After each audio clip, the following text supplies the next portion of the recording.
Καταπέλτηση σύγκλιτος του Πανεπιστημίου Πατρών για τον καθηγητή Μεευτικής Βασίλη Τζιγκούνη μετά τα σκάνδαλα στην Μεευτική Κλινική.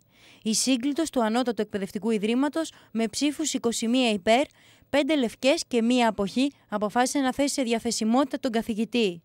Βέβαια, η τελική απόφαση θα ληφθεί από τον ίδιο τον Υπουργό Παιδείας Πέτρο Ευθυμίου, αφού η απόφαση της συγκλήτου είναι πρόθεση έκφραση γνώμης, όπως χαρακτηρίζεται. Στην απόφαση περιγράφεται κωδικοποιημένα το σκεπτικό των συγκλητικών που επιθυμούν την προσωρινή πάυση των δραστηριοτήτων του Βασίλη Τζιγκούνη ως καθηγητή του Πανεπιστημίου έως ότου εκδικαστεί η πειθαρχική δίωξη που έχει ασκηθεί εναντίον του. Η σύγκλιτος συνεδρίασε σήμερα το μεσημέρι και η απόφασή της αναμενόταν με ιδιαίτερο ενδιαφέρον από όλη την πανεπιστημιακή κοινότητα. Πλέον η θέση του καθηγητή είναι εξαιρετικά δύσκολη, αφού ούτε ένα μέλος της συγκλήτου δεν βρέθηκε να ψηφίσει υπέρ του. Να υπενθυμίσουμε ότι ο φάκελος του σκανδάλου με τις πλαστές συνταγές βρίσκεται ήδη στα χέρια του εισαγγελέα, ενώ πολύ σύντομα εκτιμάται ότι θα οριστεί τακτική δικάσιμος, καθώς ο Βασίλης Τζιγκούνης διώκεται ακόμη και για κακουργηματικές πράξεις.